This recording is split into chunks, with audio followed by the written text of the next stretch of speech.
Bab 661 Dia benar-benar sadar. Pria kurus itu tiba-tiba menatapnya dengan bingung. Siapa kau sebenarnya? Bagaimana kau tahu nama keluarga kuning? Kenapa kau menyelamatkanku? Orang ini sangat waspada dan menanyakan 3 pertanyaan sekaligus. Saya Ye Feng.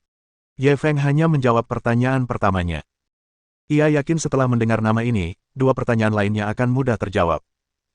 Seperti yang diduga, mata pria kurus itu dipenuhi niat membunuh. Kau Ye Feng.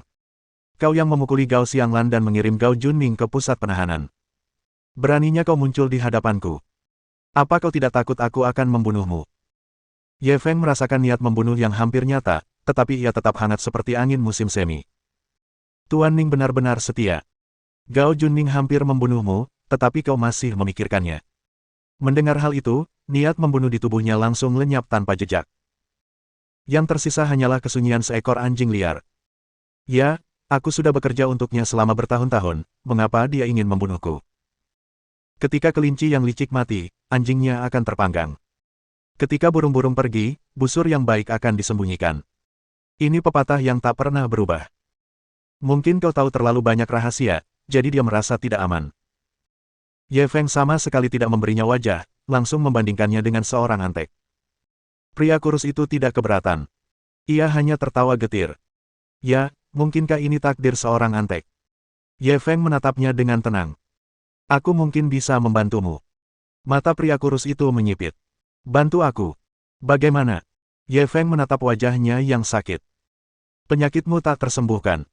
Aku khawatir kau tak punya banyak waktu lagi. Mata lelaki kurus itu meredup. Aku tahu. Ye Feng tiba-tiba mengganti topik. Tapi aku punya sedikit pengetahuan medis, aku bisa membantumu. Meskipun aku tidak bisa menjamin kau akan pulih, seharusnya tidak menjadi masalah bagimu untuk kembali ke kondisimu sebelumnya. Wajah pria kurus itu langsung menunjukkan raut penuh harap.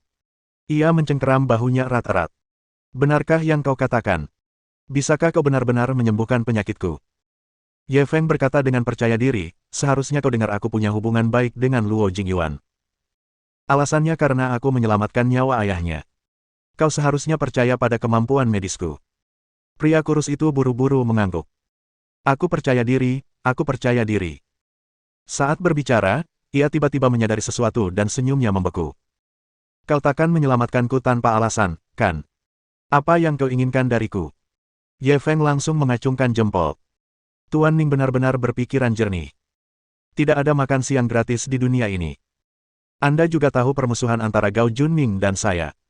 Saya ingin menyingkirkannya, dan saya butuh bantuan Anda. Pria kurus itu perlahan-lahan kembali tenang. Kau ingin aku membantumu membunuh Gao Junming? Ye Feng menggelengkan kepalanya. Aku tidak memintamu untuk membunuhnya. Aku memintamu untuk membantuku mengumpulkan bukti kejahatannya. Kau sudah bersamanya selama bertahun-tahun dan khususnya membantunya menangani beberapa bisnis yang mencurigakan. Seharusnya kau punya banyak informasi tentangnya, kan? Pria kurus itu langsung mengangguk. Tentu saja. Aku punya banyak bukti yang bisa membunuhnya. Aku bisa memberikan semuanya padamu. Karena dia tidak berperasaan, jangan salahkan aku karena bersikap tidak adil. Ye Feng dan Chen Xuan sangat gembira. Setelah beberapa kali berliku, mereka akhirnya melihat harapan. Bagus sekali. Mana buktinya sekarang? Ada di tempatku. Aku akan mengantarmu mengambilnya. Pria kurus itu memberi isyarat, tolong. Ye Feng dan Chen Xuan tidak curiga, dan segera berbalik dan berjalan keluar. Tepat pada saat ini, sesuatu yang tidak terduga terjadi. Pria kurus di belakang mereka berdua tiba-tiba melompat dan menyerang. Belati tajamnya menusuk leher Ye Feng. Meskipun Ye Feng tenggelam dalam kegembiraan, ia tetap waspada. Ia merasakan niat membunuh di belakangnya. Ia segera meraih Chen Xuan dan menghindarinya dengan jarak sehelai rambut. Lalu, dia berbalik dan menatap dingin pria kurus itu. Apa maksudmu? Kau ingin aku mengkhianati Tuan Gao hanya dengan beberapa patah kata? Pria kurus itu menyeringai. Impian yang tak masuk akal. Chen Xuan menatapnya tak percaya. Gao Junming akan membunuhmu, tapi kau masih memikirkannya. Lelaki kurus itu menatap mereka berdua dengan pandangan meremehkan. Kesetiaanku kepada Tuan Gao sungguh di luar imajinasimu. Dia telah memberikan hidupku. Jika dia menginginkannya, dia bisa mengambilnya kapan saja. Aku hanya tidak puas dengan metode yang dia gunakan. Selama dia menjelaskannya dengan jelas, aku bisa mengembalikan kehidupan ini kepadanya tanpa ragu. Chen Xuan benar-benar terdiam. Ia tak menyangka ada orang yang begitu setia di dunia ini. Ia menginginkan nyawanya, tapi ia masih berterima kasih padanya. Bahkan Ye Feng tidak dapat memahami pikiran orang seperti itu.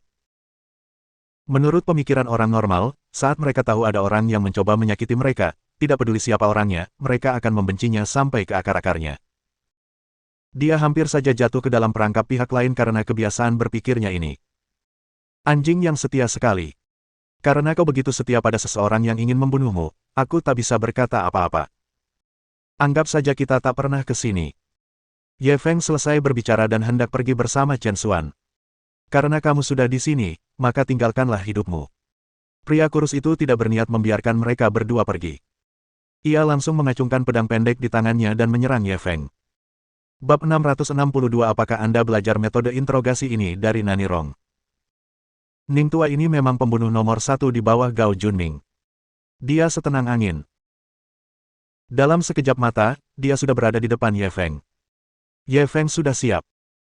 Kaki kanannya terayun ke belakang seperti cambuk besi, langsung mengenai tangan kanannya yang memegang pedang. Kecepatan reaksi Ning tua sangat cepat. Meskipun tangan kanannya bergerak menjauh, tangan kirinya sudah menyerang pelipis Ye Feng. Kekuatan tinjunya luar biasa kuat. Bahkan sebelum tinju itu mencapainya, angin dari tinju itu sudah membuat wajahnya sakit. Ye Feng tersenyum menghina dan hendak memblokir serangan itu. Namun, serangan Ning tua hanyalah tipuan. Di saat yang sama, tangan kanannya sudah memegang belati dan menusuk Chen Xuan. Gerakannya sangat tiba-tiba dan sangat cepat. Chen Xuan tidak tahu kungfu, jadi dia tidak punya waktu untuk bereaksi. Dia hanya bisa menatap kosong saat belati itu semakin dekat. Ye Feng awalnya berpikir untuk memainkan permainan kucing-kucingan dengan pembunuh nomor 1 di geng Chaoxin ini. Namun, melihat dia tiba-tiba menggunakan cara tercela seperti itu, niat membunuh langsung melonjak dalam hatinya. Tangan kirinya terulur seperti kilat, meraih lengan Chen Xuan, dan menariknya ke arahnya. Belati itu nyaris menyentuh tubuhnya, dan dia hampir bisa merasakan bila belati itu bersentuhan dengan rambut di wajahnya. Seandainya dia lebih lambat lagi, bahkan jika dia tidak mati, wajahnya pasti sudah rusak. Baginya, itu lebih buruk daripada kematian. Ye Feng sudah sangat marah. Setelah menyelamatkan Chen Xuan, dia tidak berhenti dan meninju Ning tua. Sudut mulut Ning tua melengkung menyeringai. Ia tak mundur sama sekali dan juga melancarkan pukulan, ingin berhadapan langsung dengan lawannya. Menurutnya, Ye Feng masih sangat muda. Bahkan jika dia telah berlatih seni bela diri sejak kecil, seberapa besar kekuatannya. Dia telah berlatih bela diri selama puluhan tahun dan memiliki keterampilan yang luar biasa. Bagaimana mungkin seorang junior muda bisa menandinginya? Namun, saat tinjunya bersentuhan dengan lawannya, dia tahu bahwa dia telah membuat kesalahan fatal. Kekuatan Ye Feng bagaikan banjir, datang gelombang demi gelombang. Bang! Ning tua merasa seperti perahu kecil di tengah lautan badai. Saat ombak besar menghantamnya, seluruh perahu kecil itu seakan-akan hancur berantakan. Dia mundur beberapa langkah, dan tenggorokannya terasa panas saat dia mengeluarkan seteguk darah. Sebelum ia sempat pulih, serangan Ye Feng terus berlanjut. Setiap pukulan mendarat di paru-parunya. Saat masih muda, paru-parunya pernah terluka parah. Meskipun nyawanya telah terselamatkan, ia terus-menerus jatuh sakit. Selama masa itu, ia terus-menerus mengonsumsi racun itu, dan kondisinya semakin memburuk. Ye Feng jelas tahu di mana kelemahannya, jadi setiap pukulan mendarat di titik sakitnya. Batuk, batuk, batuk. Setiap kali Ye Feng memukul, ia akan batuk hebat dan memuntahkan darah. Ia sama sekali tidak bisa melawan. Setelah lebih dari 10 pukulan, tanpa Ye Feng perlu melakukan apapun, Ning tua membungkuk seperti udang dan mulai batuk hebat. Setiap batuk disertai darah. Ye Feng berdiri dengan tangan di belakang punggungnya, menatapnya dengan dingin. Ning tua menyeka darah dari mulutnya dan menatapnya dengan penuh kebencian. Aku tidak bisa mengalahkanmu. Kau bisa membunuhku atau mencabik-cabikku kalau kau mau. Ye Feng perlahan berjongkok di depannya. Apa untungnya membunuhmu? Asal kau memberiku bukti kejahatan Gao Junming, aku bisa mengampuni nyawamu. Mendengar ini, Ning tua langsung menunjukkan ekspresi mengejek. Mulutnya yang berlumuran darah membuatnya tampak sangat garang. Tuan Gao telah berjasa besar kepadaku. Aku tidak punya bukti kejahatannya. Kalaupun ada, aku tidak akan memberikannya kepadamu. Beri aku kematian yang cepat. Anggap saja itu hal terakhir yang akan kulakukan untuk Tuan Gao. Ketika Ye Feng mendengar kata-katanya yang tegas, dia tidak dapat menahan diri untuk mengacungkan jempol. Aku sedikit iri pada Gao Junning. Dia punya anjing setia sepertimu. Tapi, kalau kau ingin aku memenuhi kesetiaan tuan dan pelayanmu, aku khawatir kau terlalu banyak berpikir. Tidak takut mati. Tapi ada hal-hal di dunia ini yang lebih mengerikan daripada kematian. Mau coba? Ning Tua masih mengabaikan kata-katanya. Apa kau sedang menguji kesetiaanku pada Tuan Gao? Hehe, apapun trikmu, gunakan saja. Kita lihat saja apa aku akan mengkhianatinya. Apakah dia dibenci? Ye Feng tersenyum tipis dan segera mengeluarkan sekantong jarum perak dari tubuhnya, menjepit satu dan melambaikannya di depan matanya. Selanjutnya, Anda akan mengalami pengalaman yang sangat mengasyikkan. Saya harap Anda bisa bertahan sedikit lebih lama. Setelah berkata demikian, dia langsung menusukkan jarum perak ke titik akupuntur Yintang miliknya, diikuti titik akupuntur Bai Hui, titik akupuntur Xiaguan, titik akupuntur Tiantu, titik akupuntur Dazui. Dalam beberapa tarikan napas, ia telah menusuk 36 titik akupuntur berturut-turut dan kemudian berhenti. Melihat tindakannya, Ning Tua langsung tertawa terbahak-bahak. Apakah ini caramu memeras pengakuan? Bukankah ini terlalu kekanak-kanakan? Apa kau belajar metode interogasi ini dari Nani Rong? Hahaha. Di tengah tawanya, senyumnya tiba-tiba membeku di wajahnya. Seolah-olah seseorang tiba-tiba mencengkeram lehernya dan ia tak bisa bersuara lagi. Segera setelah itu, ia merasa semakin sulit bernapas. Seolah-olah ia telah jatuh ke dalam pusaran yang tak berujung. Pandangannya mulai gelap, dan kesadarannya mulai menghilang sedikit demi sedikit. Apakah ini perasaan kematian? Keindahan, kesakitan, tawa, dan air mata yang pernah ia alami sepanjang hidupnya, bagaikan sebuah film yang terus terputar di hadapannya. Ia sempat mengira bahwa dirinya sudah tidak terikat lagi dengan dunia ini, namun kini ia sadar bahwa masih banyak penyesalan yang belum ia tebus. Sayangnya, tidak ada kesempatan lagi. Tepat ketika ia merasa akan mati, tiba-tiba seseorang mengangkatnya keluar dari air. Napasnya tiba-tiba menjadi lebih lancar. Huhuhu. Dia seperti seekor domba jantan yang terengah-engah. Akan tetapi, sebelum ia sempat mengatur napas sepenuhnya, tubuhnya tampak telah terbakar dan langsung menjadi sangat panas. Tepat ketika ia mengira akan terbakar menjadi abu, ia jatuh lagi ke dalam gua salju. Lingkungan di sekitarnya dingin menusuk tulang, seolah-olah ia akan dibekukan menjadi patung es. Berhenti, berhenti, aku tidak tahan lagi. Dia buru-buru mengerahkan seluruh tenaganya dan berteriak minta tolong. Bab 663 kesetiaanmu hanya bertahan kurang dari setengah menit. Ye Feng melirik jam tangannya. 23 detik, kesetiaanmu hanya bertahan kurang dari setengah menit. Sambil berbicara, dia mencabut jarum-jarum perak dari tubuhnya. Ketika Ning Tua mendengar ini, dia langsung merasa sangat malu hingga tidak bisa mengangkat kepalanya. Bukan karena tekadnya kurang kuat, tapi karena cara anak ini terlalu kejam. Kalaupun lawan membunuhnya dengan satu tebasan, dia bahkan tidak akan mengerutkan kening. Namun, pihak lain telah menggunakan metode semacam itu untuk membiarkannya mengalami penyiksaan yang tidak manusiawi. Tak seorang pun tahan. Chen Xuan dari tadi diam-diam memperhatikan dari samping. Ia begitu terkejut hingga rahangnya hampir copot. Metode Ye Feng dalam menyiksa orang benar-benar bervariasi. Meskipun ia tidak bisa berempati padanya, ia tahu betapa sakitnya Ning Tua saat melihat ekspresinya yang menyakitkan tadi. Sungguh menyeramkan. Ketika dia menatap Ye Feng lagi, dia menggigil tanpa alasan. Ia tidak menyangka lelaki yang di hadapannya begitu lembut bak air, ternyata begitu mengerikan saat berhadapan dengan musuh. Ye Feng sepertinya merasakan ketakutannya. Ia segera berbalik dan tersenyum hangat. Apa aku membuatmu takut? Chen Xuan menggelengkan kepalanya. Tetap saja, tidak apa-apa. Awalnya dia memang agak takut, tapi begitu melihat senyum sang pacar, dia langsung rileks. Apapun yang terjadi, saat ia menghadapinya, ia tetaplah pria yang familiar. Itu sudah cukup. Ye Feng meraih tangan mungilnya yang lembut dan menjabatnya pelan. Ia tidak berkata apa-apa lagi dan menoleh ke arah Ning Tua. Bisakah kau jujur padaku sekarang? Serahkan semua bukti yang kau miliki tentang kejahatan Gao Junning. Ning Tua sudah kembali tenang. Mendengar kata-katanya, ia langsung menggelengkan kepala. Saya tidak punya bukti kejahatannya. Ekspresi Ye Feng berubah suram lagi. Dengarkan penjelasanku dulu. Ning Tua takut dia akan menggunakan jarum perak untuk memaksakan pengakuan lagi, jadi dia buru-buru mengulurkan tangan untuk menghentikannya. Dia telah membunuh banyak orang dalam hidupnya, tetapi saat dia berhadapan dengan pemuda ini, dia menggigil dari lubuk jiwanya. Hidupku diselamatkan oleh Gao Junming, jadi aku selalu setia padanya. Aku tidak sengaja mengumpulkan bukti kejahatannya. Sekalipun aku punya bukti tentangnya, itu tidak cukup untuk membunuhnya. Ye Feng menatapnya lama. Melihat Gao Jun tampak tidak berbohong, ia pun mengerutkan kening. Mungkinkah Gao Jun ini benar-benar sempurna? Bahkan tidak ada jejak yang tertinggal.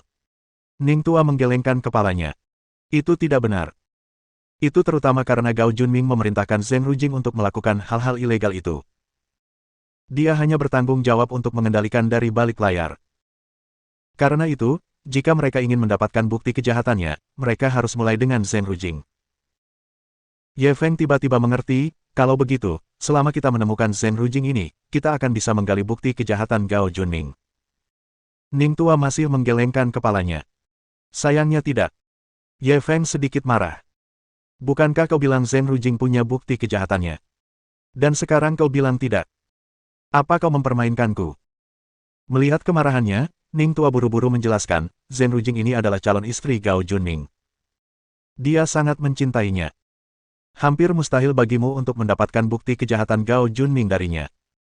Karena itulah Gao Junming bisa dengan tenang menyerahkan buktinya kepadanya. Ye Feng sepertinya mengerti. Beberapa wanita memang sangat menakutkan ketika mereka tergila-gila. Bahkan jika dia menggunakan cara yang dia gunakan untuk menghadapi Old Ning pada wanita itu mungkin tidak akan berhasil. Dia menundukkan kepala dan merenung sejenak sebelum menatap Ning Tua lagi. Lalu, tahukah kau di mana Zheng Rujing ini tinggal? Ning Tua menggelengkan kepalanya. Aku hampir tidak pernah melihat wanita ini, apalagi alamatnya.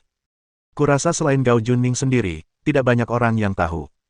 Ye Feng kembali menemui jalan buntu. Ia akhirnya menemukan orang kuncinya, tetapi kini ia kehilangan semua petunjuk. Bahkan tokoh inti seperti Ning Tua pun tidak tahu di mana Zheng Rujing tinggal. Mungkinkah dia secara pribadi pergi bertanya kepada Gao Junming?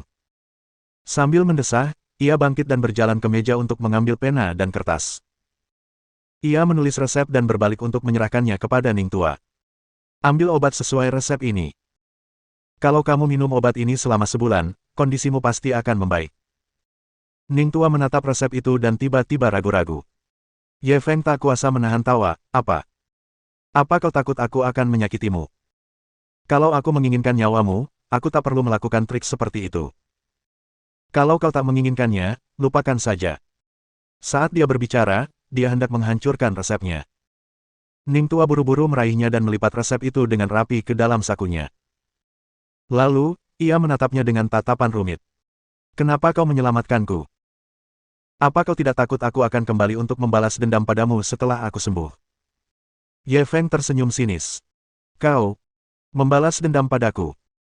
Asal kau tidak menyentuh orang-orang di sekitarku, aku akan menghadapimu kapan saja. Ning Tua tidak marah dengan penghinaannya karena dia tahu pihak lain berhak mengejeknya. Meski ia kalah karena penyakitnya, ia tahu betul bahwa sekalipun tubuhnya baik-baik saja, ia tidak sebanding dengan pemuda ini. Meskipun lawannya masih muda, kekuatannya tak terbayangkan. Dia mungkin seniman bela diri terkuat yang pernah dilihatnya. Dia tiba-tiba mengangkat kepalanya dan bertanya, apakah kamu seorang Grandmaster? Tidak. Ye Feng menggelengkan kepalanya, menyangkal. Kau sangat kuat, tapi kau bahkan bukan seorang Grandmaster. Seberapa kuatkah Grandmaster itu? Ning Tua tampak bergumam sendiri, matanya dipenuhi imajinasi yang tak terbatas. Bagi setiap seniman bela diri, keinginan terbesarnya adalah melangkah ke alam Grandmaster yang legendaris dan melihat puncak seni bela diri. Akan tetapi, mereka yang mampu melakukan ini sungguh langka. Dia sudah sangat kuat, tetapi dia bahkan tidak bisa menahan satu pukulan pun dari Ye Feng. Dia pikir Ye Feng sudah menjadi Grandmaster, setidaknya mendekati ambang Grandmaster. Akan tetapi, saat dia mendengar pihak lain menyangkalnya, dia kembali linglung. Seperti apa seorang Grandmaster? Ye Feng tidak mengatakan apa-apa lagi. Dia membawa Chen Xuan keluar dari klinik. Chen Xuan tiba-tiba menoleh dan bertanya, kemana kita akan pergi sekarang? Ye Feng tidak tahu bagaimana menjawabnya. Benar, petunjuknya tiba-tiba terputus. Kemana dia harus pergi selanjutnya? Bab 664 Jangan omong kosong. Kapan aku menggodamu? Ye Feng tahu keberadaan Zheng Rujing ini, karena bahkan anggota inti geng Chaoxin seperti Old Ning tidak mengetahuinya, akan lebih sulit bagi orang luar untuk mengetahuinya. Namun, dia tetap memutuskan untuk mencobanya dan menelepon Luo Jingyuan. Luo Jingyuan tidak tahu banyak tentang wanita ini. Aku pernah mendengar namanya, tapi belum pernah melihatnya sebelumnya. Wanita ini seperti bayangan Gao Junming. Semua orang tahu keberadaannya, tapi tidak banyak yang pernah melihatnya sebelumnya. Ye Feng mengerutkan kening. Apakah wanita ini begitu misterius? Apakah tidak ada cara untuk mengetahuinya? Luo Jingyuan terdiam beberapa saat sebelum akhirnya menjawab, aku akan meminta seseorang untuk membantumu mencari tahu, tapi sebaiknya kau jangan terlalu berharap. Baiklah, aku akan menunggu kabarmu. Setelah Ye Feng menutup telepon, dia menelepon Zhao Fulin lagi, memintanya untuk menggunakan semua koneksinya untuk mencari tahu lebih banyak tentang wanita ini. Kedua orang ini adalah asisten terkuatnya di Yang Cheng. Jika mereka bahkan tidak bisa mengetahui tentang mereka, maka tidak perlu menyebutkan yang lain. Setelah sekitar setengah jam, keduanya memberikan jawaban yang hampir sama. Saya tidak dapat menemukannya. Latar belakang dan penampilan wanita ini kosong. Hobi, kosong. Hubungan sosial, kosong. Masuk dan keluar, kosong. Pendek kata, selain nama, hampir tidak ada yang lain. Ye Feng tak bisa tidak mengagumi metode Gao Junming. Ia mampu menyembunyikan seseorang dengan sangat baik. Tak heran ia mampu berdiri teguh di Yang Cheng selama bertahun-tahun. Terlepas dari dukungan keluarga Ye, kekuatannya sendiri tidak bisa diremehkan. Chen Xuan melihat Gao Junming sudah putus asa, dan hatinya terasa sakit. Xiao Feng, karena kau tidak bisa menemukan jalan keluar dari wanita ini, lupakan saja. Kita pikirkan cara lain saja. Aku tidak percaya Gao Junming bisa melakukannya dengan sempurna. Ye Feng tahu kekhawatirannya. Ia segera meraih tangan wanita itu dan meletakkannya di wajahnya. Jangan khawatir, apapun bisa menghalangi priamu di dunia ini. Beri aku 3 hari dan aku berjanji akan menyingkirkan Gao Junming. Aku tidak akan membiarkanmu dalam bahaya lagi. Percayalah padaku. Mata indah Chen Xuan dipenuhi keterkejutan. Di seluruh Yang Cheng, selain Ye Feng, mungkin tidak ada orang lain yang berani mengatakan bahwa mereka bisa menyingkirkan Gao Junming dalam 3 hari. Meskipun ia tahu kemungkinannya sangat kecil, ia memiliki kepercayaan yang nyaris buta kepada pacarnya. Kepala kecilnya langsung mengangguk. Aku percaya padamu. Ye Feng langsung menggelengkan kepalanya. Kenapa kau percaya semua yang kukatakan? Chen Xuan langsung cemberut dan mengusap kepalanya. Benar. Asal kamu bilang, aku percaya. Ye Feng langsung terkagum-kagum oleh kenaifan wanita itu. Ia akhirnya percaya pada sebuah pepatah. Setinggi apapun IQ seorang wanita, di hadapan orang yang dicintainya, IQ-nya akan kembali nol. Chen Xuan sekarang dikenal sebagai Ratu Dunia Bisnis Zonghai. Siapa yang mengira bahwa Ratu Bisnis yang cerdik dan cakap ini akan begitu polos dan manis di depan pacarnya? Baiklah, kamu pasti lelah setelah berlari bersamaku semalaman, kan? Aku akan mengantarmu pulang dulu. Blue Cham Night bagaikan sambaran petir ungu di langit malam yang gelap gulita. Setelah mengantar Chen Xuan kembali ke hotel, Ye Feng mengertakkan gigi dan menolak tawarannya untuk menginap. Ia bangkit dan meninggalkan hotel. Meskipun dia tahu peluang menemukan Zheng Rujing sangat tipis, dia tetap ingin mencoba lagi karena takut penundaan yang lama akan menimbulkan masalah. Jika Gao Junming tahu bahwa dia sedang mencari keberadaan Zheng Rujing di seluruh dunia, dia mungkin akan menyembunyikan wanita ini lebih dalam lagi. Pada saat itu, petunjuk ini mungkin akan terputus sepenuhnya. Namun, bagaimana cara menemukannya, ia tidak tahu. Lagi pula, menemukan seseorang di kota besar seperti Yang Cheng itu seperti mencari jarum di tumpukan jerami. Saat dia hampir putus asa, dia tiba-tiba menerima telepon dari Zhuang Xiaojiao. Saat dia melihat ide penelepon, dia ragu-ragu. Bukannya dia tidak pernah mempertimbangkan untuk meminta bantuan Zhuang Xiaojiao sebelumnya. Dengan kekuatan yang ditunjukkan gadis ini sebelumnya, dia mungkin benar-benar bisa membantu. Namun, justru karena itulah dia agak takut dengan latar belakang gadis ini. Jika Zhuang Xiaojiao ditempatkan dalam situasi berbahaya seperti hari ini karena dirinya, peluru penembak itu mungkin akan mengenai kepalanya di lain waktu. Dia ragu sejenak sebelum menutup telepon. Namun, Nona Zhuang ini memiliki semangat yang gigih. Begitu menutup telepon, ia menelepon lagi. Ye Feng menolak beberapa kali berturut-turut, dan pihak lain tampaknya bersaing dengannya. Dia akan menelepon kembali setiap kali. Dia tak punya pilihan lain selain mengangkat telepon dan memarahinya, kamu gila. Kenapa meneleponku malam-malam? Zhuang Xiaojiao jelas terkejut dengan omelannya. Ia terdiam beberapa detik sebelum berteriak, Ye Feng, dasar brengsek, apa kau benar-benar tidak mau bicara denganku? Kurasa aku tidak mengecewakanmu. Kenapa kau melakukan ini padaku? Setelah menggoda orang lain, kau malah berbalik dan meninggalkannya. Apa kau masih laki-laki? Suaranya dipenuhi dengan kepahitan tak berujung, seolah-olah dia menuduh seorang pria tak berperasaan. Semakin Ye Feng mendengarkan, semakin ia merasa ada yang tidak beres. Ia segera menyela, jangan bicara omong kosong, kapan aku pernah menggodamu? Bukankah kau yang selama ini menggangguku? Aku tidak peduli. Kamu harus bertanggung jawab atasku sampai akhir. Ye Feng hampir memuntahkan darah. Aku tidak melakukan apa-apa, kenapa aku harus bertanggung jawab padamu? Zhuang Xiaojiao langsung mendengus. Kamu masih berani bilang begitu? Malam itu, kamu melecehkanku di halaman, dan sekarang kamu mau menyangkalnya. Bab 665 apakah Anda tidak punya apa-apa? Ye Feng terdiam. Malam itu, kuakui itu salahku. Aku memang impulsif, tapi bukankah akhirnya tidak terjadi apa-apa? Apa lagi yang kau inginkan? Zhuang Xiaojiao berkata dengan marah. Aku tidak peduli. Kalau kau berani meninggalkanku, aku akan laporkan ini pada keluargaku. Aku akan bilang kau yang menindasku. Kita lihat apa yang bisa kau lakukan. Ketika Ye Feng memikirkan dua senjata di atap, dia tidak dapat menahan diri untuk tidak menggigil. Aku salah, oke. Kamu mau apa? Aku nggak mau ngapa-ngapain. Aku cuma mau kamu ajak aku main kalau lagi seneng. Suara Zhuang Xiaojiao dipenuhi kegembiraan. Kok bisa ada banyak hal yang menyenangkan? Aku lagi sibuk sama urusan serius. Ye Feng benar-benar terdiam melihat gadis itu. Dia sudah sangat tua, tapi dia hanya tahu bermain-main seharian. Seolah-olah dia belum pernah bermain sebelumnya.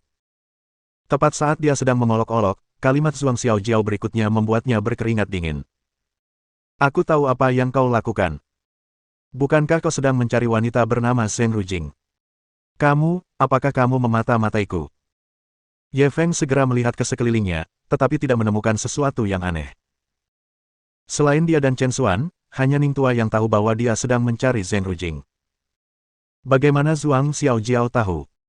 Apakah dia memiliki kemampuan clairvoyance? Selama itu adalah sesuatu yang ingin diketahui nona muda ini, aku tidak akan bisa menghindarinya. Zhuang Xiaojiao terdengar senang. Dulu, Ye Feng mungkin tidak akan percaya, tapi sekarang dia benar-benar percaya. Dia tidak berani untuk tidak percaya. Siapa yang tahu kalau ada dua pistol yang diarahkan ke kepalanya? Aku memang mencari Zheng Rujing ini. Kenapa? Apa kau punya petunjuk? Dia hanya mencoba bertanya dan tidak mempunyai banyak harapan. Tentu saja, jawab Zhuang Xiaojiao langsung. Sudah kubilang, selama itu sesuatu yang ingin ku ketahui, tak ada yang bisa lolos dari pandanganku. Mata Ye Feng berbinar. Benarkah? Kau tahu di mana Zheng Rujing? Cepat beri aku alamatnya. Pada saat ini, Zhuang Xiaojiao berkata sambil tersenyum, kemarilah, jemput aku dulu dan bawa aku. Ye Feng ragu-ragu.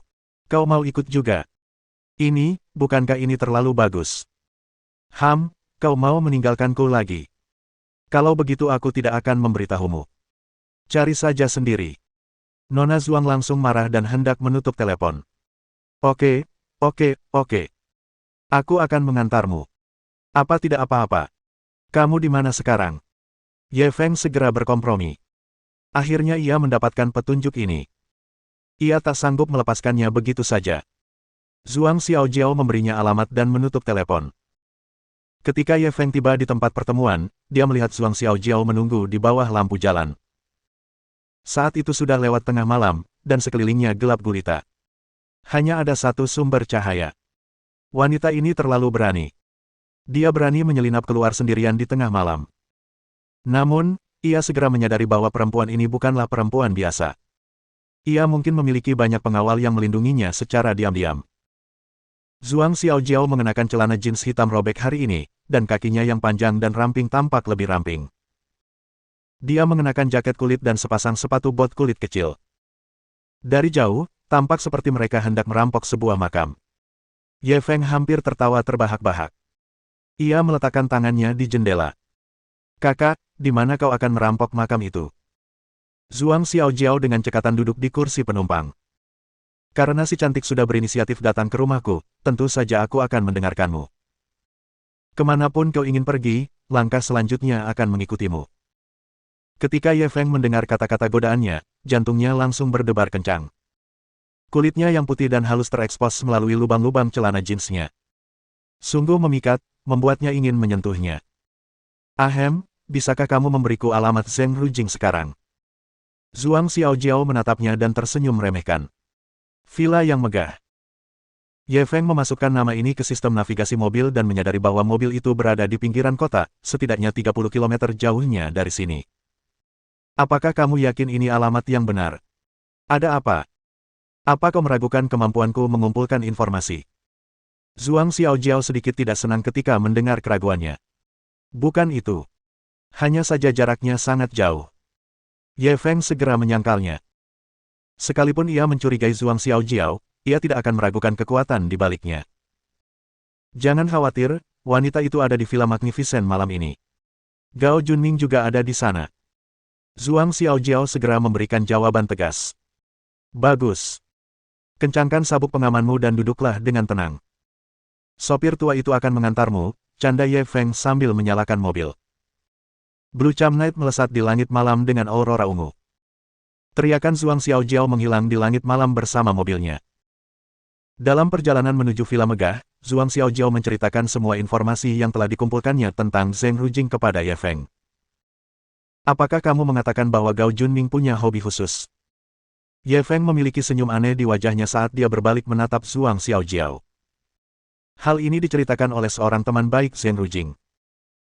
Zheng Rujing mengatakan kepadanya bahwa setiap kali Gao Junming datang mencarinya, ia akan membuatnya mabuk terlebih dahulu, lalu memanfaatkannya saat ia pingsan. Zhuang Xiaojiao adalah seorang gadis muda yang belum pernah terlibat dalam hubungan. Ketika menyangkut urusan antara pria dan wanita, ia agak pemalu. Ye Feng mengerutkan kening. Hobi macam apa ini? Kenapa dia harus membuatnya mabuk dulu sebelum melakukannya? Zhuang Xiaojiao tampak agak malu. Zheng Rujing bilang ada beberapa kali dia bangun dan menyadari kalau Gao Junming mungkin punya hobi mesum di bidang ini. Dia tidak mau menunjukkannya di depan wanita itu, jadi dia terpaksa membuatnya mabuk. Ye Feng langsung menggelengkan kepala dan tersenyum, Tuan Gao ini memang berbeda dari orang biasa. Dia bukan orang yang bisa dipahami orang biasa. Zhuang Xiaojiao memegang tangan kanannya dan menatapnya tajam. Apa kau tidak punya fetis khusus? Ye Feng hampir menabrakkan mobilnya ke selokan. Aku tidak seaneh itu. Zhuang Xiaojiao tak kuasa menahan cemberut. Kalau kau tak punya, ya sudahlah. Apa yang membuatmu begitu gugup?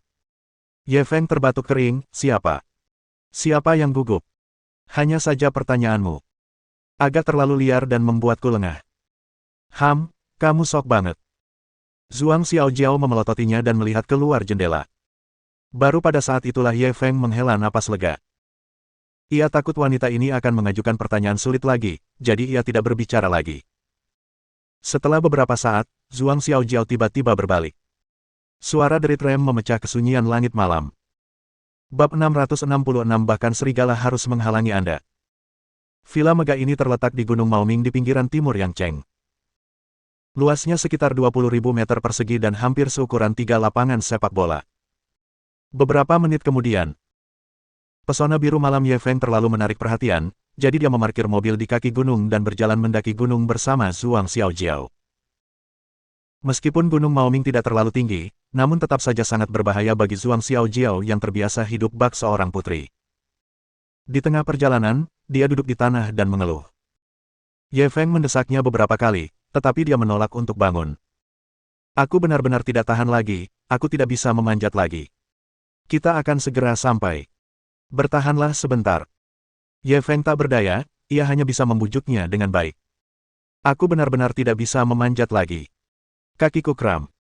Zhuang Xiaojiao menyeka keringat di dahinya sambil menatap gunung dan mendesah. Ye Feng kesal. Sudah ku bilang jangan datang, kau bersikeras datang, dan sekarang kau bilang kau tidak bisa merangkak. Apa yang kau lakukan tadi? Sungguh merepotkan. Zhuang Xiaojiao cemberut. Bagaimana bisa kau berkata begitu tentangku? Bukannya aku tidak ingin memanjat, tapi aku benar-benar tidak bisa. Ye Feng meletakkan tangannya di pinggang dan memelototinya dengan marah. Lalu apa yang harus kita lakukan sekarang? Kenapa kau tidak menunggu di sini sementara aku naik sendirian? Zhuang Xiaojiao menggelengkan kepalanya kuat-kuat. Bagaimana aku bisa melakukan itu? Apa kau akan meninggalkanku sendirian di tengah malam begini? Bagaimana kalau ada serigala datang dan membawaku pergi?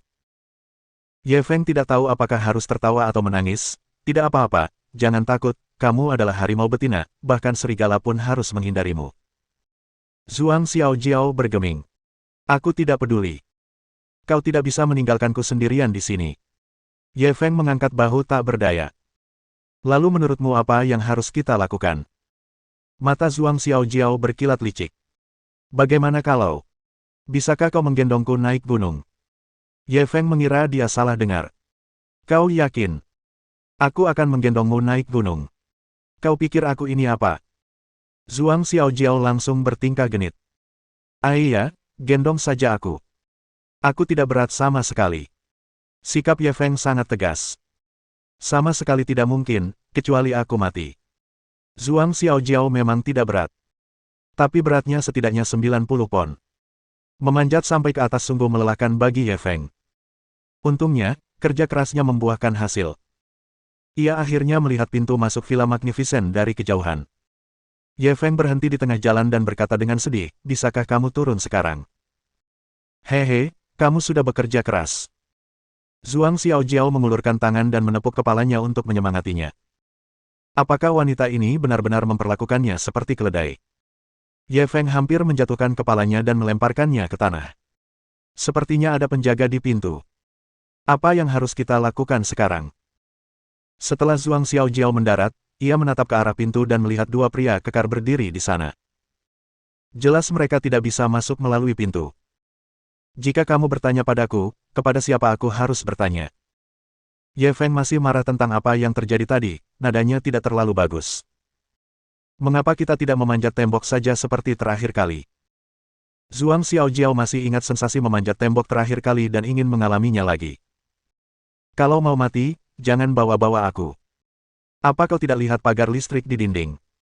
Kau bisa jadi cumi bakar. Ye Feng menemukan batu dan duduk. Ia mengusap pahanya yang sakit. Zhuang Xiaojiao menyipitkan mata dan menatap cukup lama sebelum menyadari pagar besi di dinding. Ia tak bisa menahan diri untuk mengagumi penglihatan pria ini. Ia benar-benar bisa melihat pagar listrik sekilas di tengah malam. Lalu apa yang harus kita lakukan sekarang? Kita tidak bisa masuk melalui gerbang atau tembok, dan kita tidak bisa menggali lubang dan bersembunyi di dalamnya, kan? Dia duduk di sebelah Ye Feng dengan sedih. Kurasa ini ide bagus. Kamu gali dulu, nanti aku gantikan. Ye Feng langsung menyetujui idenya. Zhuang Xiaojiao mempercayainya dan segera berjongkok untuk menggali lubang. Ye Feng menggelengkan kepalanya. Bagaimana mungkin dia punya rekan setim sebodoh itu? Kamu tunggu di sini dulu. Aku akan mendekat dan menyelidiki. Dia memberi instruksi pada Zhuang Xiaojiao dan segera berjalan menuju pintu. Kamu, cepat kembali, aku takut. Zhuang Xiaojiao melihat sekeliling dan menyadari sekelilingnya gelap gulita. Ia begitu ketakutan hingga wajahnya memucat. Ye Feng melaju di tengah kegelapan malam dan baru berhenti saat jaraknya kurang dari 10 meter dari pintu. Ada lampu neon di pintu. Sumber cahayanya bisa menjangkau jarak 10 meter. Jika mereka melangkah lebih jauh, mereka akan terekspos. Namun, dengan penglihatan dan pendengarannya, jarak itu cukup baginya untuk mendengar percakapan kedua penjaga itu. Mau rokok? Seorang penjaga yang lebih tinggi sedikit mengeluarkan kotak rokok, mengeluarkan 2 batang rokok, dan melemparkan satu kepada penjaga di sebelahnya. Penjaga bertubuh pendek itu mengambil rokok, menyalakannya, lalu mengisapnya dalam-dalam 2 kali. Menurutmu kenapa Tuan Gao tiba-tiba datang ke sini hari ini? Kalau dia tidak datang, kita masih bisa bersantai-santai. Penjaga jangkung itu langsung terhibur olehnya. Apa yang kau katakan? Villa ini milik Tuan Gao. Apakah dia perlu izinmu untuk datang kapanpun dia mau? Penjaga pendek itu menertawakan dirinya sendiri. Memangnya kita ini siapa? Kita di sini untuk menjaga gerbang. Tuan Gao sedang memeluk seorang wanita cantik dan minum anggur di dalam, sementara kita harus memberi makan nyamuk-nyamuk di luar. Mereka semua manusia, tapi kenapa perbedaannya begitu besar? Penjaga jangkung itu tak kuasa menahan desahan. Ini takdir. Hanya orang seperti Tuan Gao dan Nona Zeng yang bisa disebut manusia. Kami hanyalah anjing yang berpakaian kulit manusia. Kami hanya bisa mematuhi perintah. Penjaga pendek itu menunjukkan raut wajah penuh kerinduan. Jika aku bisa merasakan kehidupan Tuan Gao, aku rela mati. Itu sepadan. Terutama Nona Zeng itu. Dia terlalu cantik. Dia benar-benar membuat orang iri. Penjaga jangkung itu tak kuasa menahan tawa. Kau bahkan belum tidur, dan kau sudah bermimpi. Kau hanya perlu memuaskan mulutmu. Hidangan yang dipesan Wu Weizai seharusnya segera tiba, jadi cepatlah bergembira. Penjaga pendek itu mendecakkan bibirnya. Hidangan Wu Weizai, bahkan jika orang lain punya uang, mereka mungkin tidak bisa memesannya. Tuan Gao bisa menyuruh mereka mengantarkannya ke sini tengah malam hanya dengan menelepon. Orang-orang ini hanya memberinya makan. Penjaga jangkung itu langsung menunjukkan ekspresi bangga. Benar sekali. Di seluruh Yangcheng, siapa yang berani tidak menghormati Tuan Gao? Apa mereka sudah bosan hidup? Penjaga bertubuh pendek itu tiba-tiba merendahkan suaranya dan berkata, kau tidak dengar. Benar-benar ada orang yang berani tidak menghormati Tuan Gao siang tadi dan bahkan mengirimnya ke pusat penahanan. Penjaga jangkung itu buru-buru melihat sekeliling. Apakah kau sedang membicarakan Ye Feng? Benar, itu Ye Feng. Orang ini benar-benar garang. Kudengar dia bisa memenggal kepala sang jenderal seolah-olah sedang berjalan-jalan di halaman sambil dikelilingi ribuan orang. Bukankah aku dengar kalau jumlah orangnya hanya beberapa ratus orang? Hampir sama. Pokoknya, kekuatannya luar biasa. Kalau ini di zaman kuno, dia pasti jenderal yang garang seperti Guan Yu dan Zhao Yun. Dan kudengar Tuan Gao bahkan berlutut di hadapannya. Benarkah itu? Bagaimana mungkin itu palsu? Saat itu, ada begitu banyak orang yang menonton di tempat kejadian. Bahkan ada yang mengunggah videonya di internet, tetapi segera dihapus. Kemungkinan besar itu dilakukan oleh Tuan Gao. Bab 667 Siapa yang ingin Anda menyembunyikan selir di rumah emas Anda? Awalnya saya pikir Tuan Gao adalah orang paling berkuasa di Yangcheng. Saya tidak menyangka ada yang bisa menjinakkannya.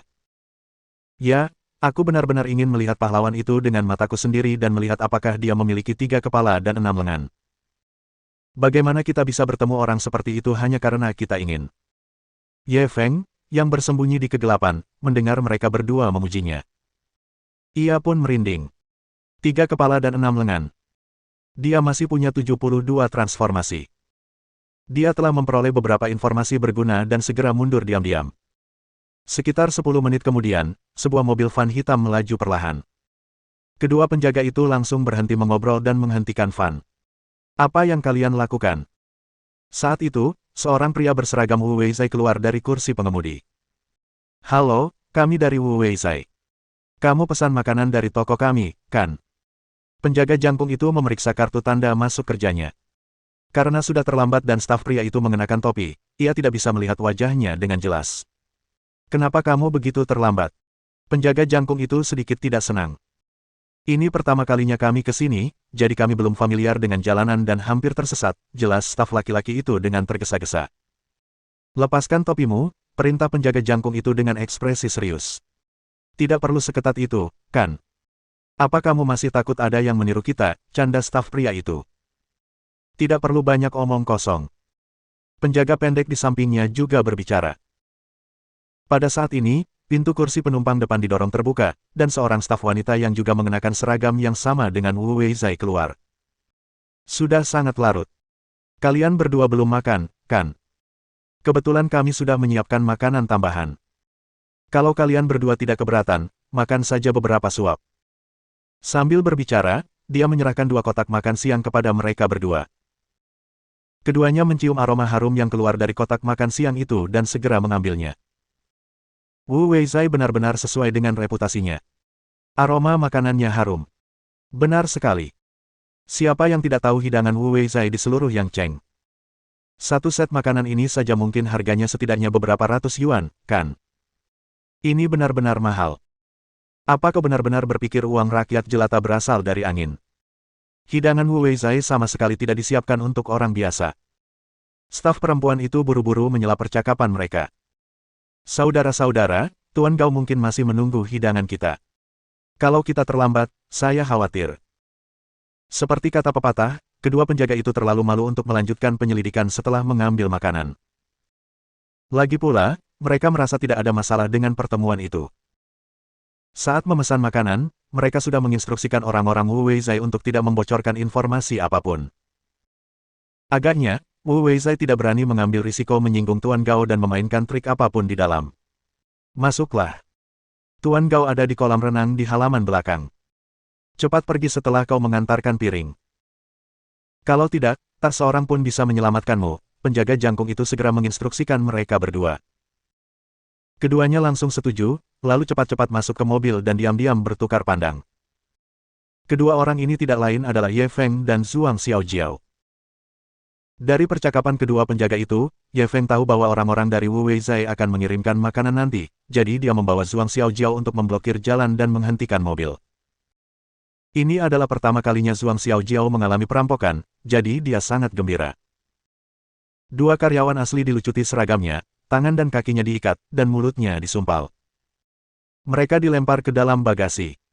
Silahkan menikmati.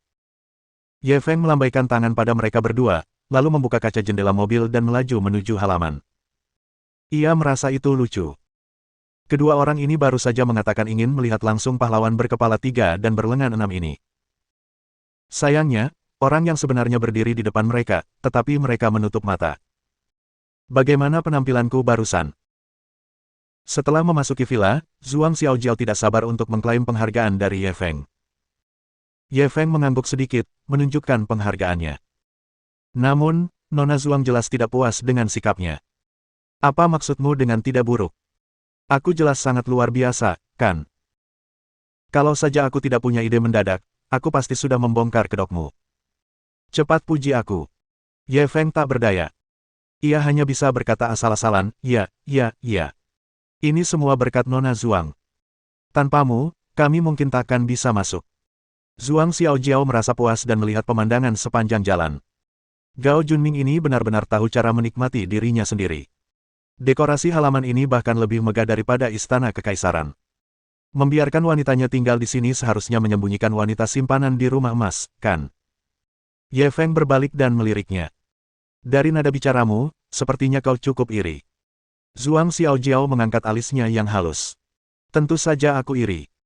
Wanita mana yang tidak menginginkan pria yang mencintainya sepenuh hati dan bersedia memberinya hal-hal terbaik di dunia? Ye Feng menatapnya dengan kaget. Aku tidak menyangka burung pipit liar seperti Nona Zhuang bisa memiliki hati seperti burung kenari. Zhuang Xiaojiao meninju bahunya dan bertanya dengan marah, siapa yang kau panggil burung kenari? Ye Feng segera tersenyum meminta maaf, aku burung kenari, ya. Jangan khawatir, kalau kau ingin menjadi burung kenari dengan tenang, aku janji akan membangunkan sangkar emas besar untukmu dan membiarkanmu merasakan sensasi menyembunyikan wanita simpanan di dalam rumah emas. Wajah Zhuang Xiaojiao memerah dan ia memarahinya dengan nada bercanda, siapa yang peduli kau menyembunyikan wanita simpanan di rumah mewahmu? Tak tahu malu. Namun, matanya yang tersenyum mengkhianati hatinya dan menjelaskan secara mendalam apa artinya bermuka dua. Bab 668 memerankan pertunjukan pertempuran mata-mata. Fan itu segera melaju ke halaman belakang. Dari kejauhan, ia melihat Gao Junming duduk tegak di kursi di tepi kolam renang. Di belakangnya berdiri beberapa pengawal berjas hitam dan berkacamata hitam. Hari sudah larut malam, jadi tidak diketahui apakah mereka bisa melihat sesuatu dengan jelas. Di tengah kolam, seorang wanita sedang berenang. Meskipun mereka tidak bisa melihat wajahnya dengan jelas, ia memiliki bentuk tubuh yang cukup bagus. Melihat kedatangan kereta makan, seorang wanita parubaya yang tampak seperti kepala pelayan segera berjalan menghampiri bersama beberapa pelayan. Ye Feng dan Zhuang Xiaojiao bergegas keluar dari mobil dan membantu mengambil makanan. Zhuang Xiaojiao merasa senang sekaligus takut. Mereka baru saja diserang geng Chaoxin siang tadi, dan sekarang mereka berani berkeliaran di bawah pengawasan Bos Gao. Ia belum pernah mengalami adegan semenarik ini sejak kecil. Adegan itu bahkan lebih seru dan menyenangkan daripada pembantaian berdarah di siang hari. Mereka sedang memerankan drama mata-mata. Namun, dia juga tahu bahwa begitu keberadaan mereka terbongkar, situasinya akan sangat berbahaya. Meskipun mereka kurang lebih menyamarkan diri mereka, misalnya, Ye Feng mengenakan kacamata dan memiliki tahi lalat di sudut mulutnya, dan dia juga sengaja menggelapkan wajahnya, sulit untuk menjamin bahwa mereka tidak akan terekspos. Untungnya, kepala pelayan dan yang lainnya tidak menyadari ada yang aneh pada mereka berdua. Mereka semua sibuk menyiapkan makanan dan makan malam. Ye Feng dan Zhuang Xiaojiao juga membantu meletakkan piring-piring di meja di samping Gao Junming, tetapi Gao Junming tidak bereaksi apapun. Ia hanya menatap wanita di dalam air dengan linglung. Saat ini, Ye Feng berada kurang dari 2 meter darinya. Jika dia tiba-tiba menyerang, dia yakin bisa membunuhnya dalam satu serangan, tetapi dia tidak berencana untuk melakukannya. Bagi orang setingkat Gao Junming, jika dia menggunakan metode seperti itu untuk membunuhnya, belum lagi apakah dia akan menderita serangan balik yang kuat dari kekuatan di belakangnya, setidaknya perilaku semacam ini akan memalukan. Reputasi Ye Feng akan hancur di masa depan. Ini karena dia juga telah melanggar semacam aturan tak tertulis. Begitu celah ini terbuka, semua bangsawan di Yangcheng akan merasa tidak aman. Tidak ada yang ingin tiba-tiba dibunuh di belakang mereka saat mereka sedang makan dan tidur. Karena itu, mereka pasti akan menyerangnya bersama-sama. Secara keseluruhan, ini adalah solusi terburuk. Kecuali benar-benar diperlukan, solusi ini tidak boleh digunakan. Dibandingkan dengan Zhuang Xiaojiao yang tenang, jelas terlihat bahwa ia gugup. Ia tampak goyah di bawah tatapan musuh. Ini adalah ujian kualitas psikologis. Dentang. Dia begitu gugup sampai-sampai dia secara tidak sengaja menjatuhkan sepasang sumpit. Pengurus rumah tangga wanita di sebelahnya langsung memarahi, "Kamu ceroboh sekali. Kenapa Wu Weizai mengirim orang sepertimu ke sini? Nanti aku komplain ke bosmu." Zhuang Xiaojiao menundukkan kepalanya dan tak berani bersuara. Jantungnya sudah berdebar kencang. Tangan Ye Feng juga menyentuh pisau itu dengan tenang. Ia mengamati sekelilingnya. Jika ia terekspos, setidaknya ia harus bisa lolos tanpa cedera. Saat itu, Gao Junming juga tertarik dengan keributan itu. Kepala pelayan Li, ini hanya masalah kecil. Apa kau harus membuat keributan besar? Apa kau mencoba merusak makan malam romantisku dengan Rujing? Setelah ditegur olehnya, Butler Li begitu ketakutan hingga dia langsung meminta maaf. Gao Junming melotot padanya dan mengalihkan pandangannya kembali ke kolam renang. Zhuang Xiaojiao menghela napas lega. Telapak tangannya berkeringat. Saat itu, Ye Feng menghampirinya dan menepuk bahunya, lalu berkata dengan suara pelan, "Jangan gugup. Ini bukan masalah besar." Zhuang Xiaojiao mengangguk, tetapi ia masih merasa sedikit malu. Jika mereka mengungkap keberadaan mereka karena dirinya, ia akan merasa lebih bersalah lagi. Pada saat ini, wanita di kolam renang telah selesai berenang dan keluar. Mereka berdua segera berbalik, dan mata mereka hampir tertuju padanya. Baru sekarang Ye Feng tahu apa artinya memiliki bunga teratai di air jernih, diukir secara alami. Wanita ini berwajah licik. Tanpa ekspresi pun, sudah cukup untuk memikat jiwa. Yang lebih langka lagi adalah bentuk tubuhnya. Meski bukan bentuk sapi yang berlebihan, lekuk tubuhnya sudah cukup untuk dibanggakan. Saat itu, ia mengenakan bikini merah. Sosoknya yang sempurna terekspos ke semua orang. Dia dapat dengan jelas merasakan napas para pengawal di tempat kejadian semakin cepat. Bahkan dia merasakan jantungnya berdetak lebih cepat. Pantas saja Gao Junming punya banyak simpanan, tapi dia begitu memihak Zheng Rujing. Dia bahkan rela membocorkan rahasianya. Selain kemampuannya, kemungkinan besar ada hubungannya dengan bentuk tubuh dan penampilannya. Apa yang kau lihat? Cepat pergi setelah kau mengantarkan makanannya. Pada saat ini, kepala pelayan Li memarahi dengan cara yang sangat mengecewakan. Ye Feng terdiam melihat wanita tua ini. Kalau bukan karena situasi ini, dia pasti akan memberinya pelajaran. Namun, ia hanya bisa menahan amarahnya untuk sementara waktu. Ia menarik Zhuang Xiaojiao dan berbalik untuk pergi. Apa yang harus kita lakukan sekarang? Apakah kita benar-benar akan pergi? Setelah masuk ke dalam mobil, Zhuang Xiaojiao menatap Ye Feng dengan cemas. Ye Feng tidak menjawab, tetapi wajahnya menunjukkan ekspresi percaya diri. Setelah melaju beberapa jarak, dia tiba-tiba menghentikan mobilnya dan menunjuk ke arah kanan. Aku melihatnya saat aku baru saja masuk. Ada pintu rahasia di sana. Kau turun dari sini dan sembunyi dulu. Aku akan mengendarai mobil keluar untuk membingungkan pihak lain, lalu berputar balik dari luar. Zhuang Xiaojiao mendengarkan dengan saksama rencananya. Matanya berbinar.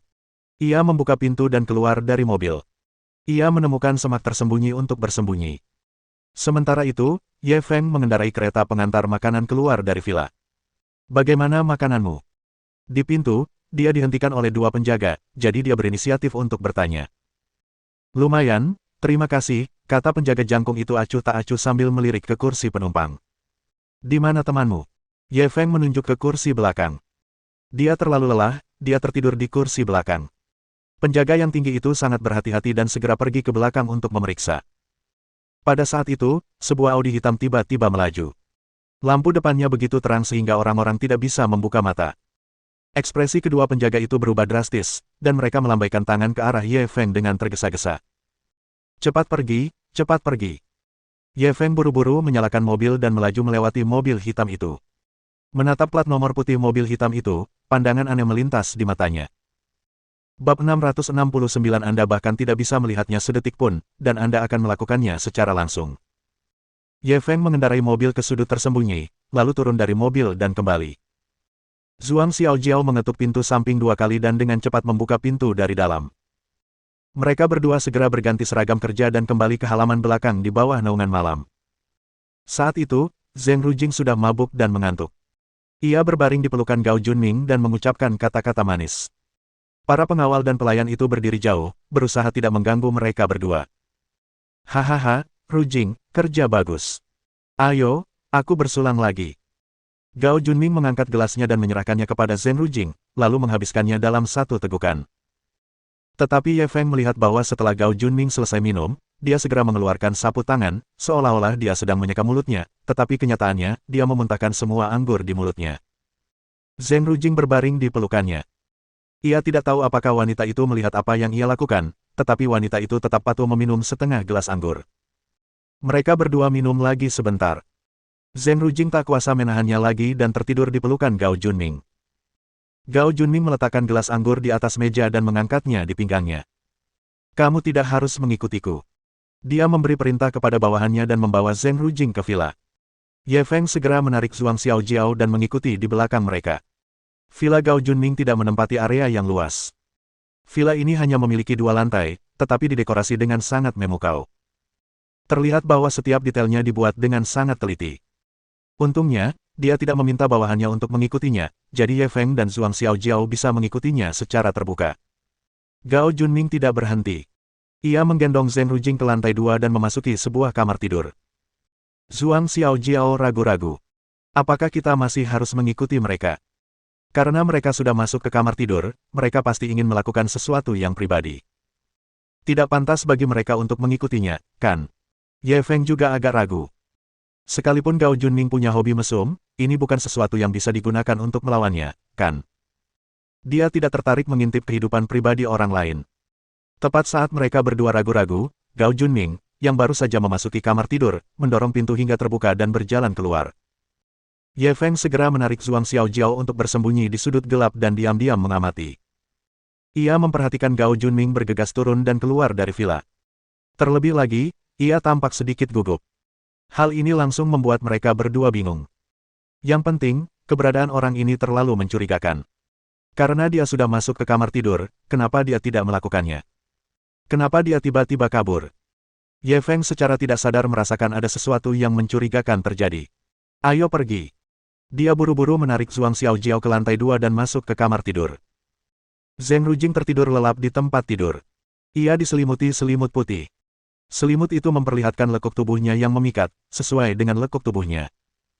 Kedua kakinya yang panjang dan indah terekspos, membuatnya tampak sangat menarik perhatian. Ye Feng tak kuasa menahan diri untuk menelan ludahnya. Meskipun penampilan wanita ini masih setingkat lebih rendah dari Chen Xuan dan Zhuang Xiaojiao, namun postur menggoda yang ditunjukkannya sekarang sungguh menggoda. Zhuang Xiaojiao memelototinya. Apa yang kau lihat? Matamu hampir copot saat kau melihatnya. Tidak ada pria baik di dunia ini. Ye Feng segera mengalihkan pandangannya dengan canggung. Ia menyalahkan dirinya sendiri. Akan tetapi, apa yang dilakukan Zhuang Xiaojiao selanjutnya membuat matanya melotot. Ia berjingkat ke samping tempat tidur dan mengulurkan tangan untuk mengelus kaki panjang Zheng Rujing. Wah, halus dan lembut sekali.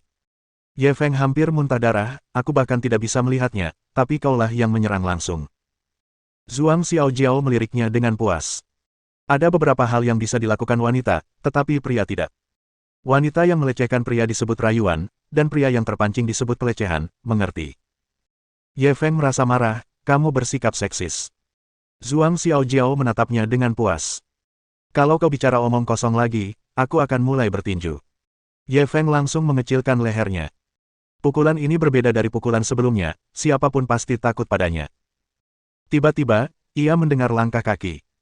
Ia meraih pergelangan tangan Zhuang Xiaojiao, menarik lemari di sampingnya, dan bersembunyi di dalamnya. Karena terburu-buru, tubuh mereka langsung ditumpuk menjadi satu. Pendengaran Zhuang Xiaojiao memang tidak sebaik pendengarannya. Ia tidak tahu apa yang terjadi dan secara naluriah meronta. Kamu! Ye Feng segera menutup mulutnya. Saat itu, mereka mendengar suara Gao Junming dari luar, jangan khawatir, aku sudah membuatnya mabuk. Ye Feng dan Zhuang Xiaojiao saling memandang dan melihat kebingungan di mata masing-masing. Dengan siapa Gao Junming berbicara? Ada kisi-kisi kecil di pintu lemari untuk ventilasi. Melalui celah itu, samar-samar orang bisa melihat pemandangan di luar. Keduanya langsung menempelkan wajah mereka satu sama lain dan melihat keluar.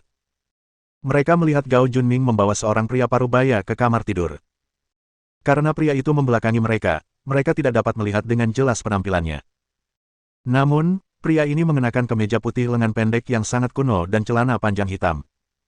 Perutnya buncit dan tampak seperti pria parubaya yang berminyak. Tidak buruk, Xiao Gao, kamu tidak buruk. Pria itu melirik Zheng Rujing di tempat tidur dan menepuk bahu Gao Junming dengan puas. Melihat pemandangan ini, Ye Feng langsung merasakan sesuatu yang tidak biasa. Ia segera mengeluarkan ponselnya dan mengarahkan kamera ke lubang kecil di lemari, lalu merekam.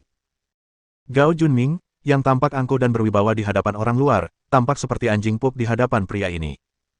Setelah menerima pujian dari pria itu, ia langsung menunjukkan raut wajah menyanjung. Tuan, saya sudah menyiapkan seado maru dan kondom untuk Anda. Silakan dinikmati perlahan. Pria itu tiba-tiba menghentikannya.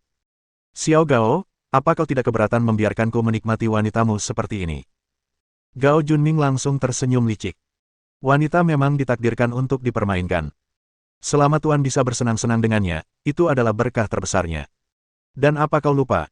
Aku sudah kehilangan kemampuanku dalam hal itu. Aku hanya bisa menatap wanita secantik itu. Pria itu langsung tertawa terbahak-bahak. Hahaha, aku lupa kalau kamu sudah jadi Kasim. Hahaha. Gao Junming dipanggil Kasim oleh pria itu, tetapi dia tidak tampak sedih sama sekali. Ya. Sebelumnya, wanita gila itu memberiku obat bius dan membuatku impoten seumur hidup. Meskipun aku sudah memotong-motongnya dan memberikannya pada ikan, itu tetap tidak bisa menghilangkan kebencian di hatiku. Pria itu mengangguk. Jangan pergi kali ini. Tunggu saja di samping. Setiap kali, dia mabuk seperti ikan mati. Dia jadi repot melakukan banyak hal. Kamu bisa membantunya di samping.